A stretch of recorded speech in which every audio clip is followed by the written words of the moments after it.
cingidos estejam os vossos corpos e acesas as vossas candeias. Ou seja, estejam prontos para levantar e andar a qualquer momento.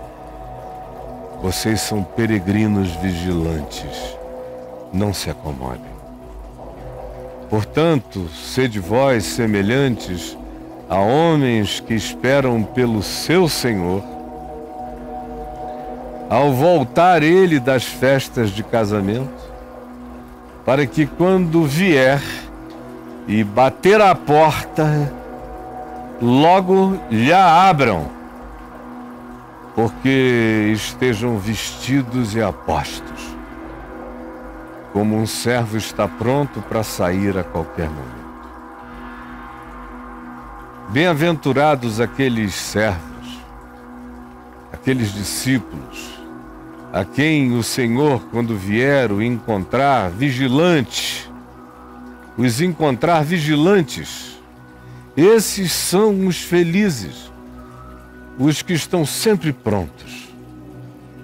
Em verdade vos afirmo que ele, o Senhor, há de vestir-se e dar lugar a eles à mesa.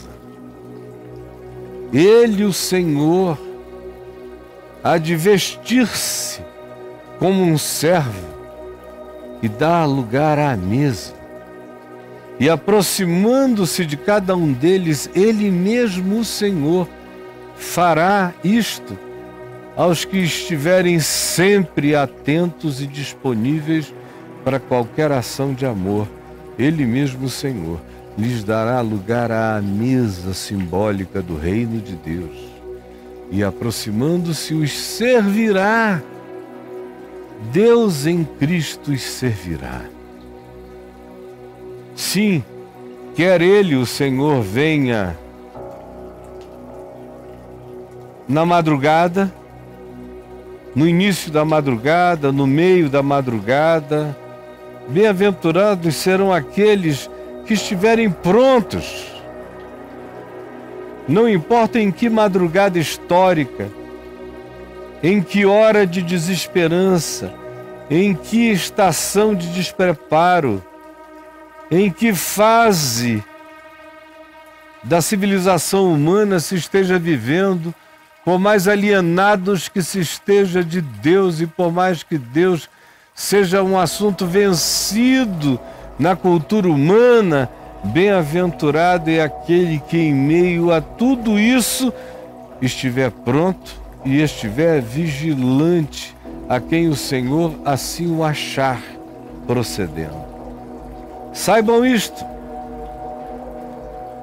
É claro que vocês devem saber. Eu sei por mim mesmo, porque eu sou pai de família.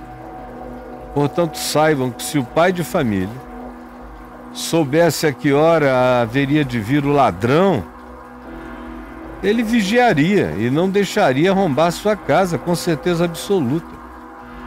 Se o ladrão marca dia e marca hora, eu vou estar preparado esperando. E o que isso tem a ver com o que você está ouvindo? Jesus disse: estejam preparados para tudo. E agora ele diz: até um pai de família, se tivesse o mínimo vislumbre, se prepararia para a visita do ladrão. Agora imaginem que vocês não estão lidando com um ladrão que manda recado, ele vem a qualquer hora. Jesus disse que a sua vinda deveria ser comparada ao ataque de um ladrão na noite. Não manda recado, não dá sinais de que aquela será a noite, simplesmente chega. E acontece, arrebata e leva. Então, Jesus disse: ficai vós assim, apercebidos, de olhos bem abertos, estando preparados todos os dias para qualquer que seja o chamado, a hora ou a ocasião. Porque a hora em que não cuidais, o Filho do Homem virá, ou então vós ireis para o Filho do Homem. Então Pedro perguntou: Senhor, proferes esta parábola para nós ou também para todos? Porque quando o indivíduo começa a achar que ficou muito íntimo do Evangelho, de Cristo, começa a achar que para ele tem uma diferenciação. Que ele vai ser arrebatado antes, que ele não vai passar por toda a tribulação, ou que ele não vai passar por tribulação nenhuma, que essas coisas, esse estado de vigilância, esse não saber de coisa alguma, é apenas para os distantes, mas que para os mais íntimos, que têm a revelação do Pai, para esses, Jesus contaria o dia, a hora, os segredos. Essa doença que a gente vê presente até o dia de hoje, com pessoas dizendo: é uma revelação que só eu tive e ninguém mais, está presente desde os dias dos apóstolos. Porque então chega Pedro e pergunta: Senhor, proferes esta parábola para nós ou também para todos?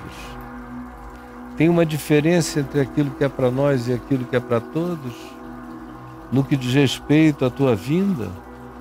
Disse o Senhor Jesus a Pedro e a todos: quem é, pois, o mordomo fiel, prudente, a quem o Senhor confiará os seus bens, seus negócios, para dar-lhes o sustento a seu tempo, para cuidar de tudo com amor, na ausência desse Senhor?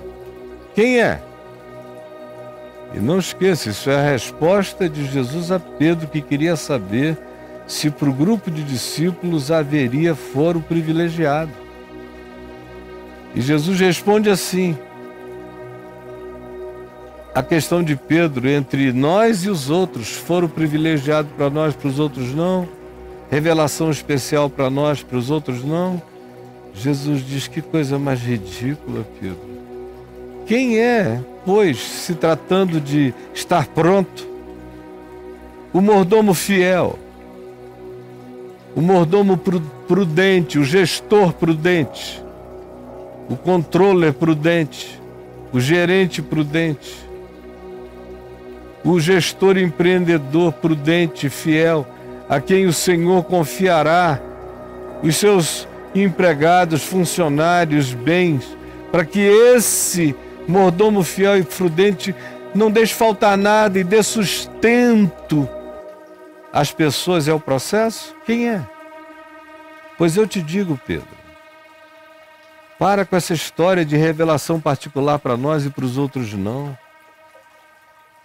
Bem-aventurado, feliz é aquele discípulo, aquele servo, aquele ser humano, não importa a que grupo ele pertença, se anda aqui juntinho de mim ou distante, se é amigo de vocês ou se nunca os viu, bem-aventurado é aquele servo meu, a quem eu, o Senhor, quando vier, o achar cuidando com amor daquilo que lhe foi confiado e cuidando disso não como se fosse seu, sem abusos, mas com temor e tremor, sabendo que cuida do que não lhe pertence, que tem dono, e que a bem-aventurança de tal pessoa não é ter tal posição, é ter o privilégio de servir a todos, com temor e tremor e com o coração quebrantado.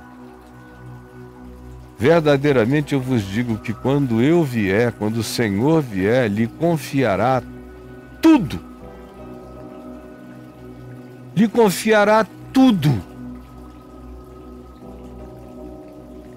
Porque ele foi fiel no pouco, sobre o muito ele será colocado. Mas, preste atenção, se aquele discípulo, se aquele servo disser consigo mesmo: o meu Senhor demora, já faz tantos tempos, séculos, milênios, demora em vir, e aí então, porque acha que quem sabe ele nem mais virá, que ele não está interessado, que ele abandonou o planeta, a vida, a história. Isso foi só uma má interpretação, mas assim mesmo, o indivíduo continuar a usar o nome dele, as prerrogativas dele, e fazer isso para assombrar e para dominar e para controlar os outros. Acerca dele, Jesus diz, ele falou, meu Senhor tarda. Então, passou a espancar os irmãos, a controlá-los como se fossem criados seus e criadas suas, como se fossem servos seus, dominados por eles. Enquanto isso, eles comiam, eles bebiam, eles se embriagavam, eles se vangloriavam, eles tomavam porres de soberba. E então,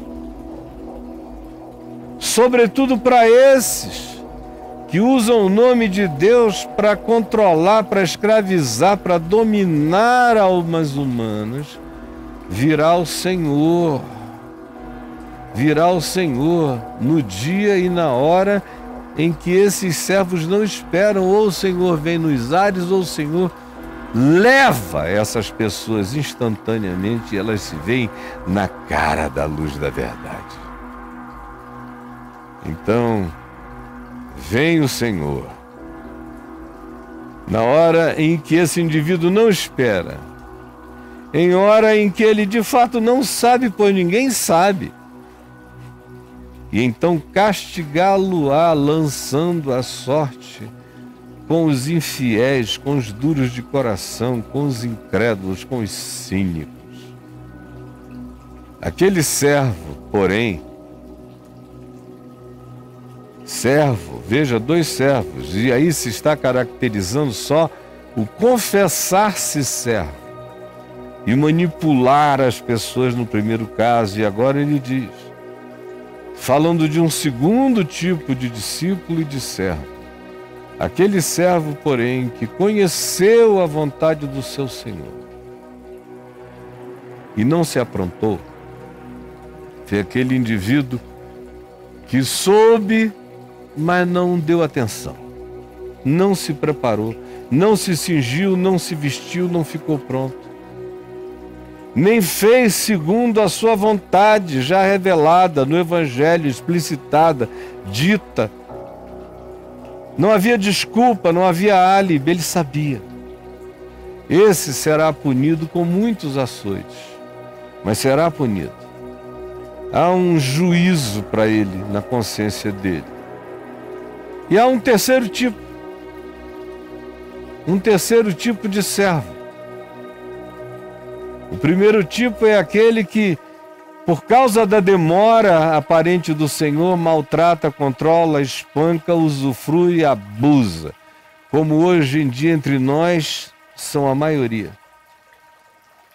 Tem aquele segundo, esses vão ser jogados e castigados com a sorte lançada entre os absolutamente hostis a Deus. Tem o segundo tipo, que sabe tudo, mas não se coloca a fazer nada. Esse será punido com muitos açoites, mas tem prazo de validade esse juízo. E há aquele, porém, que não soube a vontade do seu Senhor, que estava alienado, que não teve nenhuma informação, que ninguém chegou e disse nada a ele. Ele não sabia de nada. Ele era só um ignorante, vivendo nos confins da terra, ou ali do lado, sem informação nenhuma.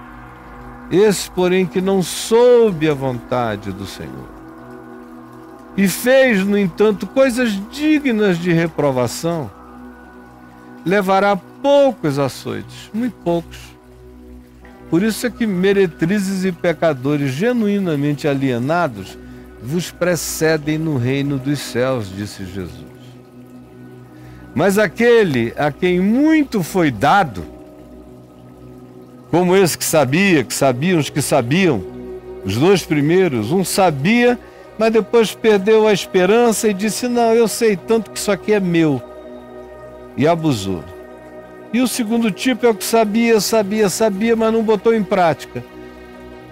O primeiro recebe a sorte dos infiéis e o segundo, muitos açoites, mas sai desse estado. E aquele que nunca soube de nada e fez coisas que foram dignas de reprovação, levará poucos açoites. Porque a quem muito se dá, muito se pede, a quem pouco se dá, pouco se pede. É isso que Jesus diz: aquele a quem muito foi dado, muito lhe será exigido. E àquele a quem muito se confia, muito mais lhe pedirão contas. Você quer explicação? Eu não acredito que precise. Qualquer um que chegue e diga, me explique melhor isso, está querendo tapiação. E não explicação, é isso mesmo. Você entendeu? Não brinque com o Evangelho. Jesus, que o Espírito Santo tire o véu, porque nós estamos diante do problema do véu, que continua na mente desses que têm religião, mas cujo entendimento foi cegado pelo pai da mentira, pelo engano. Por favor, tira o véu, para que a simplicidade do Evangelho, a inexcusabilidade do Evangelho nos alcance, nos atinja e nos converta. Em nome de Jesus. Amém.